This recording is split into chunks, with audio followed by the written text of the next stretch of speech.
I'm here in the Phoenix Park as preparations for this year's Bloom Festival are well underway. We caught up with the event's organiser, Gary Graham, and some of the designers behind the spectacular gardens to have a chat about what's in store for the weekend. Well, we're in the show garden area, as you can see from behind me, and this is very much the core of the show. This is the big wow factor. It's what people come to see. It's what makes Bloom different from any other show out there. We have 23 fantastic show gardens in here, all shapes and sizes, budgets, different themes. And then once you move outside of this area there, you're into other horticultural displays, plant displays. We have a huge picnic area, entertainment stage. A lot of people will chill out there during the sun, we hope. On that stage we have both music and fashion. Barbara Power, fashion editor from The Independent, will be there over the 5 days running a fashion show with top models from First Options model agency. On the other side of the show then you move into our food village, which has become a massive part of the show in recent years. So that has everything from meat, fish. We have livestock out there. We're shearing sheep. You can also buy a lamb burger if you like. And then we have the artisan food market, which is probably one of the biggest food markets in the country. So you've got all the different categories of food in there, from dairy to preserves and so on. So the food part is probably as big now as the horticulture part, but it's a really good fit because the people who come, the foodies who come to sample the food, will come and spend some time over here in the gardens, and vice versa. The people who are big into gardens will spend a lot of time sampling the craft beers and eating some nice cheese over there.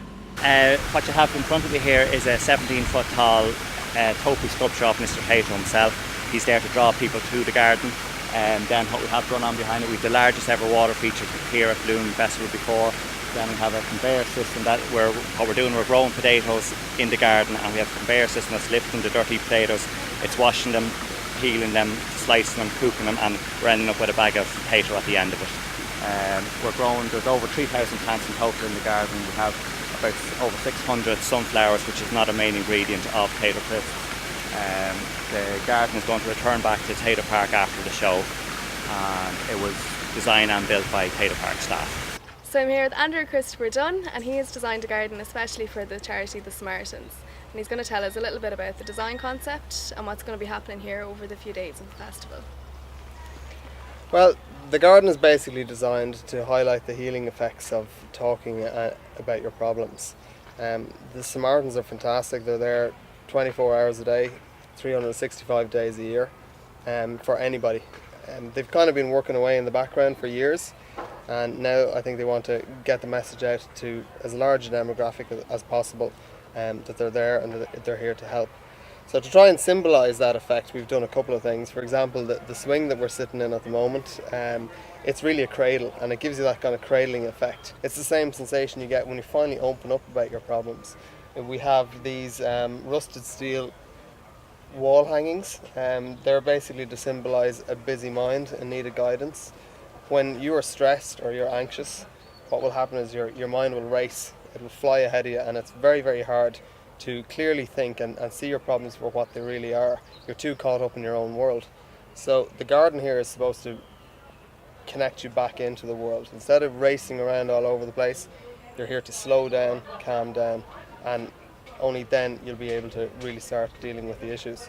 So in order to slow you down, we've kept the garden really calming and peaceful. We've got 4 rusted steel water troughs around the garden.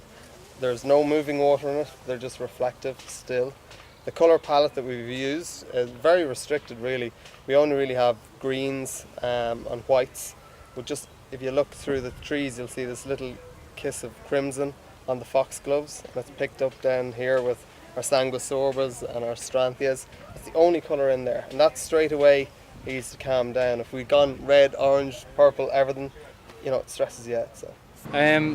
Really, the garden, there's 2 parts, I suppose, 2 things going on. One is that it's to be kind of reflective of Barrettstown itself. So there's some elements in the garden that will actually reference directly down to Barrettstown, like the wonderful red door in the middle of the garden. We've followed the design of the red door at Barrettstown for that. There's the lake, which is a major feature there.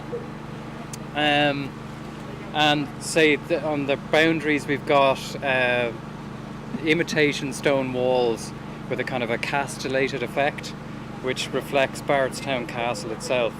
So they had asked me to incorporate elements that look a little bit like Barrettstown, so when people visit, they can understand it and relate it to the real Barrettstown. Hi, the Bloom Fringe, yeah, it's our first year. I had an idea back in February when it was all dark and cold, and I thought, wouldn't it be fantastic if we could have Bloom down in the city?